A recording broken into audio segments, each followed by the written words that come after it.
ए कहानी हेउछि आराध्यार जे कि राधानगर गाँव रे रहुथिला। आराध्यार बापा ता पाए गोटे प्रस्ताव देखुथिले। सेई दिन ही तांको गाँवर जमीदार राजाराम सामंत सिंह आराध्या पाई गोटे प्रस्ताव रो खबर नहीं आसंती। अरे भीमा, तू परा कहूथिलु तो झियो को सहर रे बाहा दबु बोली। तो पाई गोटे बढ़िया प्रस्ताव नहीं आसीची। तो झियो सेठी बहुत खुशी रे रहिबो। शीघ्र बाहाघर पाई हाँ कहीदे। आज संध्या रे ही से पुओ आउ पुओर माँ आराध्य को देखा आसबे। ठीक अच्छी जमीदार साहेब, मु आराध्यार माँ को कही दउची, से ताको रेडी करिदेब। संध्या रे पुओ घर लोक आराध्या को देखा पहुंची गले। देखंतु समुदी, आमको आराध्या बहुत पसंद। आपणको जमीदार बाबू तो आमको 6 मास हेलाणी जानिचंती।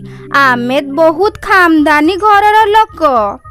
हाँ हाँ, एमानंकु गाँर झियो को बहु करिबार थिला। सेइथिपाई मु भाबिली आम आराध्या ठारू भल झियो आउ किए हेई परिबो। देखंतु समुदी, आमको यौतुकरे 5 लाख टंका दरकार। काहेकि ना सुबास को तारो बिजनेस बड़ करिबार अछि। ए सबु से आपणको झियो पाई ही तो करूची। से आम घर को आसिले रानी भली राज करिबो, राज। ठीक अछि समुदुणी, मु राजी अछि। मु 5 लाख टंकार जोगाड़ जेमिति हो करिदेबी। मो पाई मो झियोर खुशी ठारू बड़ आउ किछि भी नुहे। मो झियो भलरे रहू, मु बास एतिकी चाहे। ताहले आउ डेरी काहीकि? आराध्या आजिठू आम बहु हेला। आ माँ आ, मो पाखरे बसे। आराध्या जेमिति जाई सुबास आउ ता माँ कादम्बिनी पाखरे बसिबाकु लागे, तार पालित कुकुर रॉकी सुबास आउ ता माँ उपरे भुकिबाकु लागिला। सेमाने दुई जण डरी जांती। रॉकी, नाई बाबा, एमिति करंतिनी, जा अगणा रे जाई खेलिबु। से कथा कौन कि समुदुणी, रॉकी छोट बेलू आराध्या पाखरे रही बड़ हेइची। से आराध्या को बहुत भल पाए।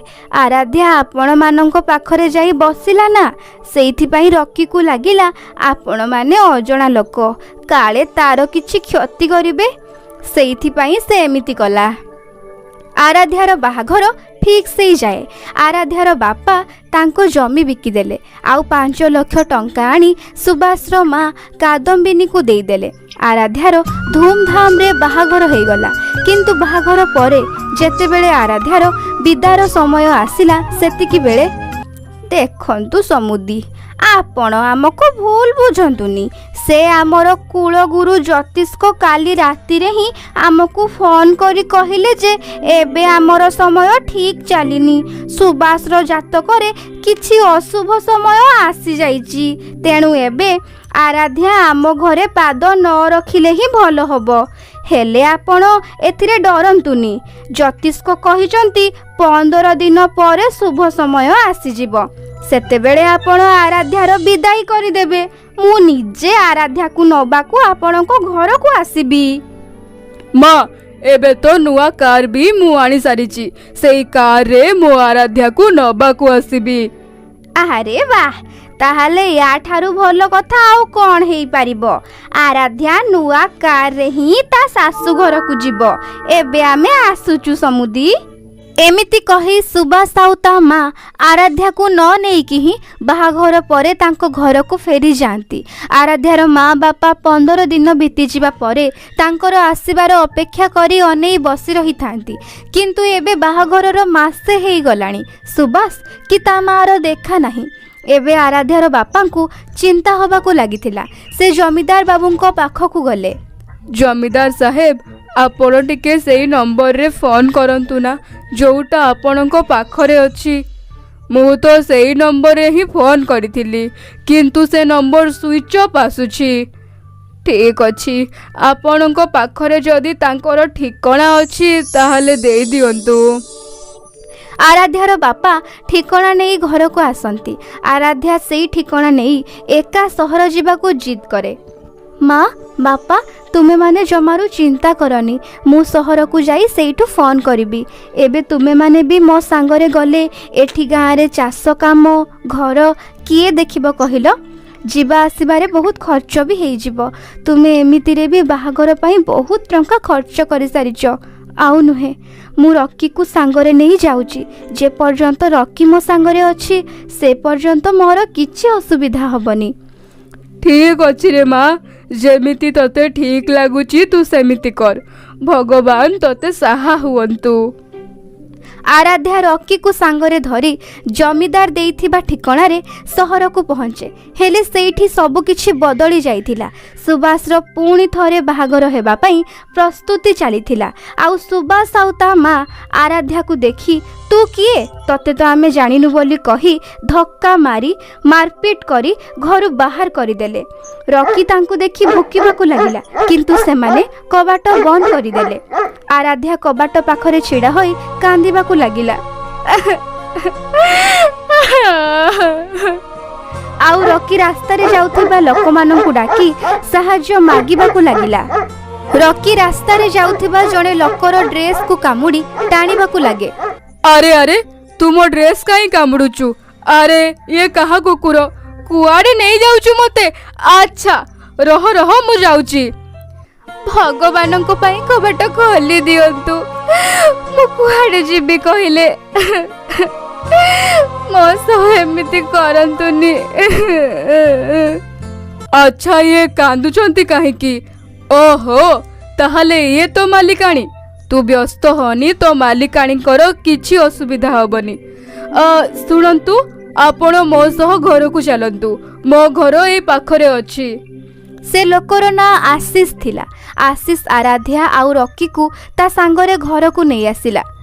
ଆଶିଷ ବାବୁ, ମୁଁ କ'ଣ କରିବି? ମୁଁ ଗାଁକୁ ଫେରି ପାରିବିନି। ଯଦି ମୋ ବାପା ମା ମୋତେ ଏମିତି ଅବସ୍ଥାରେ ଦେଖିବେ ତ ସେମାନେ ମରିଯିବେ। ତାଙ୍କର ବହୁତ ବଦନାମୀ ହବ। ଦେଖନ୍ତୁ, ଆପଣ କାନ୍ଦନ୍ତୁନି। ଆପଣ ଚାହିଁବେ ତ ମୋ ଘରେ ରହିପାରିବେ। ଏଇଠି ଆପଣଙ୍କୁ କାହାକୁ ବି ଡରିବାକୁ ପଡ଼ିବନି। ସେଇଦିନ ଠାରୁ ଆରାଧ୍ୟା ଆଶିଷ ଘରେ ରହିବାକୁ ଲାଗିଲା। ଆଶିଷର ମା ବାପା ମରିଯାଇଥିଲେ। ସେ ତା ଜେଜେମା ସହ ରହୁଥିଲା। ଆରାଧ୍ୟା ଆସିବା ପରେ ଆଶିଷର ଜେଜେମାଙ୍କର ବହୁତ ସେବା କରେ, ରୋଷେଇ କରେ, ପୂଜା କରେ। ଆଉ ତା ସାଙ୍ଗରେ ହିଁ ଆରାଧ୍ୟା ଆସିବା ପରେ ସେ ଘର ଯେମିତି ପୁରୀ ଉଠିଲା। ଏସବୁ ଦେଖି ଆଶିଷ ମନରେ ଆରାଧ୍ୟା ପାଇଁ ପ୍ରେମ ଆଉ ସମ୍ମାନ ବଢ଼ିବାକୁ ଲାଗେ। ରକି ବି ଏବେ ଆଶିଷ ଆଉ ତା ଜେଜେମାର ପ୍ରିୟ ହୋଇଯାଇଥିଲା। ସେମାନେ ତାକୁ ବହୁତ ସ୍ନେହ କରୁଥିଲେ। ଆଉ ସେପଟେ ସୁବାସ ଯୋଉ ଝିଅକୁ ବାହା ହେଇଥିଲା ସେ ଧକେବାଜ ଥିଲା। ତାଙ୍କ ଘରୁ ସବୁ କିଛି ଲୁଟି ନେଇ ତାଙ୍କୁ କାଙ୍ଗାଳ କରି ଆଉ କାହା ସହ ସେ ଝିଅ ଫେରାର ହୋଇଗଲା। ସୁବାସ ଆଉ ତା ମା ଫୁଟପାଥକୁ ଚାଲି ଆସନ୍ତି ଆଉ ଭୋକ ଶୋଷରେ ରାସ୍ତାରେ ବସିଥାନ୍ତି। ମା, ବୋଧେ ଆମକୁ ଆମ କର୍ମର ଫଳ ମିଳୁଛି। ନା ମୁଁ ଆରାଧ୍ୟାକୁ ଧୋକା ଦେଇଥାନ୍ତି, ନା ଆମ ସାଙ୍ଗରେ ଏମିତି ହେଇଥାନ୍ତା। ଲିଜା ଆମକୁ ଲୁଟି ନେଇ ଚାଲିଗଲା। ସବୁ କିଛି ସରିଗଲା ମା।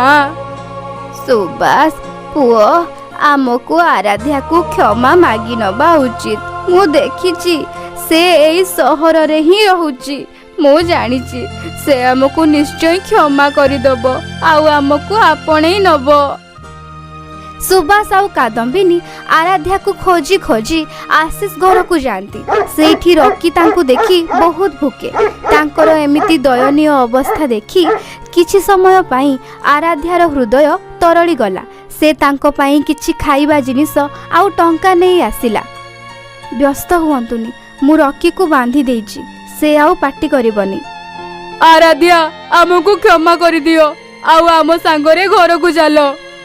ହଁ ବୋହୁ, ଆମେ ତ ସହ ବହୁତ ଖରାପ ବ୍ୟବହାର କରିଛୁ, ହେଲେ ଏବେଠୁ ମୁଁ ଆଉ ତତେ କିଛି କହିବିନି। ଆମେ 3 ଜଣ ଭଲରେ ରହିବା। ଆଶିଷ ବାବୁ, ଏଇ ଟଙ୍କା ଆଉ ଖାଇବା ଜିନିଷ ଏମାନଙ୍କୁ ଦେଇ ଦିଅନ୍ତୁ। ଆଉ ହଁ, ଏମାନେ ଏଇଠୁ ଚାଲିଗଲେ ରକିକୁ ଦଉଡ଼ିରୁ ଖୋଲିଦେବେ। ମୁଁ ଜେଜେମାଙ୍କ ପାଖକୁ ଯାଉଛି। ମୁଁ ଏମାନଙ୍କ ମୁହଁ ବି ଦେଖିବାକୁ ଚାହେଁନି। ଆରାଧ୍ୟାର ଏମିତି କଥା ଶୁଣି ସୁବାସ ଆଉ ତା ମା ଆଖିରେ ଲୁହ ଆସିଯାଏ। ସେମାନେ ସେଠାରୁ ଚାଲି ଯାଆନ୍ତି। ତାପରେ ଆଶିଷ ଆରାଧ୍ୟାକୁ ବିବାହ କରିନିଏ।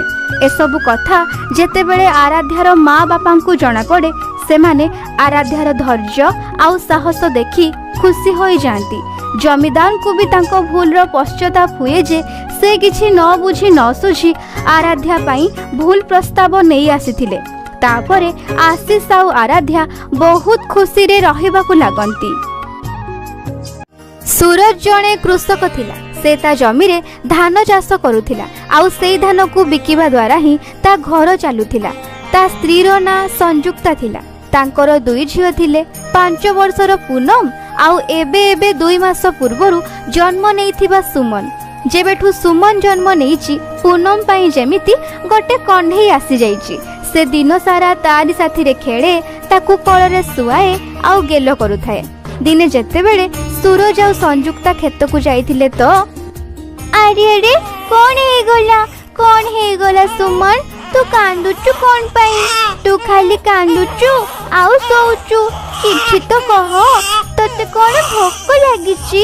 ତୁ ରହ, ମୁଁ ତୋ ପାଇଁ କ୍ଷୀର ଆଣି ଦଉଛି। ମା ରୋଷେଇ ଘରେ ରଖି ଯାଇଛନ୍ତି। ପୂନମ ରୋଷେଇ ଘରେ ଯାଇ ଦେଖେ ତ ସବୁ କ୍ଷୀର ବିଲେଇ ପିଇ ଦେଇଛି। ଆଉ କ୍ଷୀର ପିଇ ସାରି ସେଇ ରୋଷେଇ ଘରେ ହିଁ ନିଶରେ ତେଲ ଦେଇ ଶୋଇଛି। ପୂନମ ଯେତେବେଳେ ଏସବୁ ଦେଖିଲା ତ ତାକୁ ବହୁତ ରାଗ ଲାଗିଲା। କିନ୍ତୁ ସେ ସ୍ନେହ ଭରା ରାଗ ଦେଖେଇ ତା ପୋଷା ବିଲେଇ, ଯାହାର ନାଁ ସେ ଖୁସିରେ ରୂପା ରଖିଥିଲା, ତାକୁ କହିଲା, ଆରେ ବଦମାସ, ତୁ ପୁଣି ରୋଷେଇ ଘରକୁ ପଶି ଆସିଲୁ। ତତେ ତ ମୁଁ କ୍ଷୀର ଦେଇଥିଲି ନା, ତାହେଲେ ତୁ ସୁମନର ଭାଗ କ୍ଷୀର କାହିଁକି ପିଇଲୁ? ଏବେ ମା ଆସିଲେ ମୁଁ ତାଙ୍କୁ କଣ କହିବି? ପୂନମର କଥା ଶୁଣି ବିଲେଇ ସାଙ୍ଗେ ସାଙ୍ଗେ ଉଠି ପଡ଼ିଲା। ହେଲେ ସେ ଅକୁହା ପ୍ରାଣୀ କଣ ବା ଉତ୍ତର ଦେଇଥାନ୍ତା? ବାସ୍ ସେ ମିଆଉ ମିଆଉ କରି ପୂନମକୁ ଜାବୁଡ଼ି ନେଲା। ବାସ୍ ଠିକ ଅଛି, ଆଉ ଗାଳି ଦେବିନି। ହେଲେ ସବୁ ଭୁଲ ତୋର। ତୁ ତ ଜାଣିଛୁ ନା ସୁମନ କେତେ ଛୋଟ, ସେ କ୍ଷୀର ଛଡ଼ା ଆଉ କିଛି ବି ପିଏନି। ତୁ ଏମିତି ଆଉ କେବେ ବି କରିବୁନି, ବୁଝିଲୁ? ତୁ ରହ, ମୁଁ ମନି ଆଣ୍ଟିଙ୍କ ଘରୁ କ୍ଷୀର ମାଗି ଆଣି ତାକୁ ପିଆଏ। ପୂନମ ତା ପଡ଼ୋଶୀ ଘରୁ କ୍ଷୀର ଆଣିଲା ଆଉ ତା ସାନ ଭଉଣୀକୁ ପିଆଇ ଦେଲା। ସେଇ ଦିନର କଥା। ସନ୍ଧ୍ୟା ବେଳକୁ ସୁରଜ ଆଉ ସଂଯୁକ୍ତା ଯେତେବେଳେ କାମ ସାରି ଘରକୁ ଫେରିଲେ, ପୂନମ କୁଆଡ଼େ ଗଲୁ ମା? ଆସୁଛି ମା, ମୁଁ ଟିକେ ସୁମନକୁ ଶୁଆଉଥିଲି। ଇଏ ତ ପୁରା ଦିନ ସୁମନ ପାଖେ ପାଖେ ରହୁଛି। ଇଏ ତ ତା ବଡ଼ ଭଉଣୀ କମ୍ ଆଉ ମା ବେଶୀ ଲାଗୁଛି ନା, କଣ କହୁଛ? ହଁ, ତୁମେ ବିଲକୁଲ ଠିକ କଥା କହୁଛ। ଆଚ୍ଛା ପୂନମ ଶୁଣ ମା, ଆମ ଘରେ ଚାଉଳ ନାହିଁ। ଏ କଥା ତ ବାପା ଆଉ ମୁଁ ପୁରାପୁରି ଭୁଲି ଯାଇଛେ। ତୁ ଯାଇ ଦୋକାନରୁ ଟିକେ ଚାଉଳ ନେଇ ଆସିବୁ, ନହେଲେ ମୁଁ ରୋଷେଇ କେମିତି କରିବି କହିଲୁ? ହଉ ମା, ମୁଁ ଏବେ ଦୌଡ଼ିକି ଯାଉଛି ଆଉ ଦୋକାନରୁ ଚାଉଳ ନେଇ ଆସୁଛି। ପୂନମ ଚାଉଳ ଆଣିବାକୁ ଚାଲିଗଲା। ହେଲେ ସେ କହନ୍ତି ନା, ଭବିଷ୍ୟତରେ କଣ ହବ ସେ କଥା କାହାକୁ ବି ଜଣା ନଥାଏ। ଭବିଷ୍ୟତ କେବେ କେବେ ଆମକୁ ଅସରା ଖୁସି ଦେଇଯାଏ ତ କେବେ କେବେ ଅକୁହା ଦୁଃଖ। ପୂନମ ଯେତେବେଳେ ଦୋକାନରେ ଚାଉଳ କିଣୁଥିଲା, ସେତିକି ବେଳେ ତାକୁ ମାଟି ଥରୁଥିବାର ଅନୁଭବ ହେଲା। ସେ ବୁଝିପାରୁ ନଥିଲା ଯେ ଏସବୁ କଣ ହଉଛି। ସେ ଦୋକାନୀକୁ ପଚାରିଲା, ଦୋକାନୀ ମଉସା, ମତେ ଏମିତି କାହିଁକି ଲାଗୁଛି ଯେମିତି ମାଟି ହଲୁଛି? କଣ ତୁମକୁ ବି ସେମିତି ଲାଗୁଛି କି? ପୂନମ ତା ମୁହଁରୁ କଥା ସାରି ବି ନଥିଲା କି ସେ ଦେଖିଲା ଦୋକାନ ଥାକରେ ରଖାଯାଇଥିବା ଅନେକ ଜିନିଷ ଗୋଟେ ପରେ ଗୋଟେ ତଳେ ପଡୁଛି। ଦୋକାନର ଛାତ ଧୀରେ ଧୀରେ ଭାଙ୍ଗିବାକୁ ଆରମ୍ଭ ହେଲାଣି। ଦୋକାନୀକୁ ବୁଝିବାକୁ ଆଉ ସମୟ ଲାଗିଲାନି। ସେ ବୁଝିଗଲା ଯେ ଗୋଟେ ଭୟଙ୍କର ଭୂମିକମ୍ପ ଆସିଛି। ପୂନମ ବେଟା, ଦୌଡ଼, ଚାଲ ଏଠୁ, ଗୋଟେ ଫାଙ୍କା ଜାଗାକୁ ଚାଲ। ଭୂମିକମ୍ପ ହେଉଛି। ହେ ଭଗବାନ, କେତେ ଜୋରରେ ମାଟି ହଲୁଛି। ଭୂମିକମ୍ପର ତୀବ୍ରତା ଏତେ ଥିଲା କି ଅନେକ ଘର ମୁହୂର୍ତ୍ତଟିଏରେ ଭାଙ୍ଗି ଚୂନା ହୋଇଗଲା। ହଜାର ହଜାର ଲୋକ ଉପରେ ଘର ପଡ଼ି ଚାପି ହୋଇଗଲା। ରାସ୍ତା ମଝିରେ ବଡ଼ ବଡ଼ ଫାଟ ହୋଇଗଲା। କିଛି ସମୟ ଧରିତ୍ରୀ ଥରିବାକୁ ଲାଗିଲା ଆଉ ଚାରିଆଡ଼େ ଲୋକଙ୍କର ଚିତ୍କାର, କାନ୍ଦ ବୋବାଳି ଶୁଣାଗଲା। ଲୋକମାନେ ଜୋରରେ କାନ୍ଦୁଥିଲେ। କିଏ ତା ପାଚେରୀ ତଳେ ଦବି ଯାଇଥିଲା ତ କିଏ ଆଉ କୋଉଠି। କିଏ ଯନ୍ତ୍ରଣାରେ ଛଟପଟ ହେଉଥିଲା ତ କିଏ ବଞ୍ଚାଅ କହି ସାହାରା ଖୋଜୁଥିଲା। ବଞ୍ଚାଅ ବଞ୍ଚାଅ ବଞ୍ଚାଅ ବଞ୍ଚାଅ। ପୂନମ ରାସ୍ତାରେ ପଡ଼ି ବେହୋସ ହୋଇଯାଇଥିଲା। ଯେତେବେଳେ ତାକୁ ହୋସ ଆସିଲା ସବୁଠାରୁ ପ୍ରଥମେ ତାକୁ ତା ମା ବାପାଙ୍କ କଥା ମନେ ପଡ଼ିଲା। ହେ ଭଗବାନ, ଇଏ କ'ଣ ହୋଇଗଲା? ଚାରିଆଡ଼େ ଲୋକ ମରିକି ପଡ଼ିଛନ୍ତି। ଏଇ ଭୂମିକମ୍ପ ତ ସବୁ କିଛି ବର୍ବାଦ କରିଦେଲା। ମା ବାପା, ମୋତେ ତାଙ୍କ ପାଖକୁ ଯିବାକୁ ହେବ। ସେ ଦୌଡ଼ି ଦୌଡ଼ି ତା ଘରକୁ ପହଞ୍ଚିଲା, କିନ୍ତୁ ସେଠାକାର ଅବସ୍ଥା ଦେଖି ତା ହାତ ଗୋଡ଼ ଥରିବାକୁ ଲାଗିଲା। ତା ହୃଦୟର ଧକ୍ ଧକ୍ ଜୋରରେ ହେବାକୁ ଲାଗିଲା। ସେ ପାଟି କରି କହିଲା, ମା ବାପା, ସୁମନ, ରୂପା। ପୂନମର ଘର ଭାଙ୍ଗି ଚୂନା ହୋଇଯାଇଥିଲା। ସେ ତା ମା ବାପାଙ୍କୁ ଖୋଜୁଥିଲା। ସେତିକି ବେଳେ ତା ନଜର ଇଟା ତଳେ ଚାପି ଯାଇଥିବା ଗୋଟେ ଶାଢ଼ୀ କାନି ଉପରେ ପଡ଼ିଲା। ସେ ସ୍ତ୍ରୀ ଲୋକ ହାତରେ ଚୁଡ଼ି ପିନ୍ଧିଥିଲେ, ସେଇ ଚୁଡ଼ି ଯୋଉଟା ତା ମା ପିନ୍ଧୁଥିଲେ। ଏସବୁ ଦେଖି ପୂନମ ଚିତ୍କାର କରି ଉଠିଲା, ମା ମା ମା। ସେ ଚେଷ୍ଟା କରି କାନ୍ଥର ଇଟା ଗୁଡ଼ିକୁ ହଟେଇବାକୁ ଲାଗିଲା। ଯେମିତି ସେ ଇଟାକୁ ହଟଉଥିଲା ତା ବାପା ମାଙ୍କର ମୃତ ଶରୀର ତାକୁ ଦେଖାଗଲା। ବାପା ମା, ଏସବୁ କ'ଣ ହେଇଗଲା? କ'ଣ ହେଇଗଲା ତୁମର? ଉଠ ନା ବାପା, ଉଠ ନା ମା, ଉଠ। ସେତିକି ବେଳେ ପୂନମକୁ ଅଚାନକ ତା ସାନ ଭଉଣୀ ସୁମନ କଥା ମନେ ପଡ଼ିଗଲା। ସୁମନ ଦେଖାଯାଉନି। ସୁମନ କୋଉଠି ବି ଦେଖାଯାଉନି। ସେ ବି ଆଉ। ହେ ଭଗବାନ, ସମସ୍ତେ ମରିଗଲେ। ମୋ ମା, ମୋ ବାପା, ମୋ ଭଉଣୀ, ମୋ ବିଲେଇ ବି କୋଉଠି ଦେଖାଯାଉନି। ଆରେ ମତେ କାହିଁ ବଞ୍ଚେଇଲ ଭଗବାନ? ମତେ ବି ମାରିଦିଅ ନା। ସେତିକି ବେଳେ ପୂନମକୁ ମିଆଉ ମିଆଉର ଶବ୍ଦ ଶୁଣାଗଲା। ସେ ଶବ୍ଦକୁ ଶୁଣିବା ମାତ୍ରେ ସେ ଚମକି ପଡ଼ିଲା। ରୂପା, ଏଇଟା ତ ରୂପାର ଆୱାଜ। ପୂନମ ଦେଖିଲା ଯେ ତା ବିଲେଇ ରୂପା, ଯିଏକି ନିଜେ କ୍ଷତ ବିକ୍ଷତ ହୋଇଛି, ସେ ତା ମୁହଁରେ ତା ସାନ ଭଉଣୀ ସୁମନକୁ କାମୁଡ଼ି ଧରିଛି ଆଉ ଭଙ୍ଗା ଘରରୁ ଦୂରେଇ ଛିଡ଼ା ହୋଇଛି। ତାକୁ ଦେଖି ପୂନମ ତା ପାଖକୁ ଦୌଡ଼ିଗଲା। ରୂପା, ତୁ ସୁମନକୁ ବଞ୍ଚେଇ ଦେଲୁ, ହେଲେ ତୋର କେତେ ରକ୍ତ ବାହାରୁଛି ରେ। ପୂନମର ମା ବାପା ସବୁଦିନ ପାଇଁ ଶୋଇ ଯାଇଥିଲେ। ପୂନମର ଛୋଟ କାନ୍ଧରେ ଏବେ ତା ସାନ ଭଉଣୀ ସୁମନର ଦାୟିତ୍ୱ ଥିଲା। ସେ ବୁଝିପାରୁନଥିଲା ଯେ ସେ ଏବେ କ'ଣ କରିବ ଆଉ କ'ଣ କରିବନି। ଘର ତ ପୁରାପୁରି ବର୍ବାଦ ହେଇଯାଇଛି। ଜମିରେ ବି ଫାଟ ସୃଷ୍ଟି ହେଇଯାଇଛି। ଫସଲ ପୁରାପୁରି ନଷ୍ଟ ହୋଇଯାଇଥିଲା। 2 ଦିନରୁ ନା ତ ସିଏ କିଛି ଖାଇବାକୁ ପାଇଥିଲା, ନା ହିଁ ତା ସାନ ଭଉଣୀ। ସେ ଯେମିତି ସେମିତି କରି ସୁମନକୁ ଖାଲି ପାଣି ପିଆଇ ଶୁଆଉଥିଲା। କିନ୍ତୁ ଏମିତି ଆଉ କେତେ ଦିନ ଯାଏଁ ଚାଲିଥାନ୍ତା? କ'ଣ କରିବି ମୁଁ? କେମିତି କରିବି? କିନ୍ତୁ କରିବାକୁ ତ ପଡ଼ିବ, ନହେଲେ ଯାହା ଏବେ ମୋ ପାଖରେ ଅଛି ମୁଁ ତାକୁ ବି ହରେଇ ଦେବି। ସେ ଏମିତି ଚିନ୍ତା ହିଁ କରୁଥିଲା କି ସେତିକି ବେଳେ ସେ ଦେଖିଲା ତା ବିଲେଇ କୋଉଠୁ ଗୋଟେ ବିସ୍କିଟ୍ର ଖଣ୍ଡଟିଏ ତା ପାଟିରେ ଧରି ନେଇ ଆସିଛି।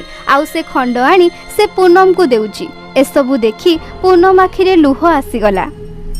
ରୂପା, ତୁ ନିଜେ ଭୋକରେ ଅଛୁ ଆଉ ମୋତେ ଖାଇବାକୁ ଦଉଛୁ? ନାଇଁ ରେ, ତୁ ଖା। ମୁଁ କିଛି ନିଶ୍ଚୟ କରିବି ତୋ ପାଇଁ, ସୁମନ ପାଇଁ ଆଉ ମୋ ନିଜ ପାଇଁ। ତା ପରଦିନ ଠାରୁ ପୂନମ ତା ସାନ ଭଉଣୀକୁ ବିଲ ହିଡ଼ରେ ଶୁଆଇ ଦେଇ ଜମି ସଫା କରିବାକୁ ଲାଗିଲା। ଛୋଟବେଳୁ ଚାଷ କେମିତି କରାଯାଏ ସେ ଦେଖିଥିଲା। ସେଇ ଅଭିଜ୍ଞତାକୁ ଭିତ୍ତି କରି ସେ ନିଜେ ଚାଷ କାମ ଆରମ୍ଭ କଲା। ଯେତେବେଳ ଯାଏ ସେ କାମ କରୁଥାଏ, ତା ବିଲେଇ ରୂପା ସୁମନର ପୁରାପୁରି ଧ୍ୟାନ ରଖେ। ପୂନମ ପୁରା ଦିନ ଜମିରେ କାମ କରେ ଆଉ ସନ୍ଧ୍ୟା ବେଳକୁ ହୋଟେଲକୁ ବାସନ ମାଜିବାକୁ ଯାଏ। ସେଇଥିରୁ ତାକୁ କିଛି ଟଙ୍କା ମିଳେ। ସେଇ ଟଙ୍କାରେ ସେ ତା ସାନ ଭଉଣୀ ପାଇଁ କ୍ଷୀର କିଣେ ଏବଂ ବିଲେଇ ପାଇଁ ଆଉ ନିଜ ପାଇଁ ପାଉଁରୁଟି। ତୋ ପେଟ ପୁରୁନି ନା ରୂପା? ତତେ ବି କ୍ଷୀର ଦରକାର ନା? ତୁ ଆଉ କିଛି ସମୟ ଅପେକ୍ଷା କର। ଯେତେବେଳେ ଆମର ଧାନ ପାଚିବ ତାକୁ ବିକି ତତେ ମୁଁ ପେଟେ କ୍ଷୀର ପିଆଇବି। ଆଉ କିଛି ସମୟ ବିତିଲା। ପୂନମର ପରିଶ୍ରମ ଫଳ ଦେଲା। ଧାନ କେନ୍ଦା ଏବେ କ୍ଷେତରେ ଦେଖାଗଲା। ଦେଖୁଛୁ ନା ସୁମନ, ଦେଖୁଛୁ ଆମ ଫସଲକୁ? ଦେଖୁଛୁ ନା ଦେଖିବୁ ଏଥର ଆମର ବହୁତ ଭଲ ଫସଲ ହବ। ତାପରେ ଆମେ ଆଉ ଗଛ ମୂଳରେ ରହିବାନି, ଆମ ଘରକୁ ଆମେ ପୁଣି ଥରେ ସଜାଡ଼ିବା, ଆଉ ସବୁ କିଛି ପୂର୍ବ ଭଳି ଠିକ୍ ହେଇଯିବ। ପୂନମର ଦୁଃଖ ଜୀବନରେ ଟିକେ ସୁଖର ଝଲକ ଦେଖାଦେଲା। ତା କ୍ଷେତର ଧାନ ପାଚିଲା। ପୂନମ ଦିନ ରାତି କରି ଏକୁଟିଆ ସବୁ ଧାନ ଗଛକୁ କାଟି ବାନ୍ଧି ପିଟି ଧାନକୁ ମହାଜନଙ୍କ ପାଖରେ ବିକିଦେଲା। ତାର ବହୁତ ଭଲ ରୋଜଗାର ହେଲା। ସେଇ ଟଙ୍କାରେ ସବୁଠାରୁ ପ୍ରଥମେ ସେ ଗୋଟେ ବଡ଼ କ୍ଷୀର ପ୍ୟାକେଟ କିଣିଲା, ଆଉ ତା ବିଲେଇ ରୂପାକୁ ପିଇବାକୁ ଦେଲା। ତୁ ବହୁତ ଦୁଃଖ ସହିଛୁ ନା ମୋ ପାଇଁ, ହେଲେ ଆଉ ନୁହେଁ। ଏବେ ମୁଁ ତୁମ ଦୁଇ ଜଣଙ୍କୁ ଜମାରୁ ଦୁଃଖ ଦେବିନି। ପୂନମ ଧାନ ବିକିଥିବା ଟଙ୍କାରେ ତା ଘରକୁ ପୁଣି ଥରେ ମରାମତି କରେ। ଧୀରେ ଧୀରେ ସମୟ ଆହୁରି ବିତିବାକୁ ଲାଗିଲା। ଏବେ ସୁମନ 5 ବର୍ଷର ହେଇଯାଇଛି, ଆଉ ପୂନମ 10 ବର୍ଷର। ଦୁଇ ଭଉଣୀ ନିଜ ଜମିରେ ଧାନ ଚାଷ କରନ୍ତି, ଆଉ ଜୀବନ ନିର୍ବାହ କରନ୍ତି। ଆଉ ହଁ, ରୂପା ବି ତାଙ୍କର ବହୁତ ସାହାଯ୍ୟ କରେ। ଯଦି ଆପଣମାନଙ୍କୁ ଏ କାହାଣୀ ଭଲ ଲାଗିଥାଏ ତାହେଲେ ଲାଇକ୍ କରନ୍ତୁ, ଆଉ ଯଦି ଆପଣ ଆମ ଚ୍ୟାନେଲରେ ନୂଆ ଅଛନ୍ତି ତାହେଲେ ଚ୍ୟାନେଲକୁ ସବସ୍କ୍ରାଇବ୍ କରନ୍ତୁ। ଧନ୍ୟବାଦ।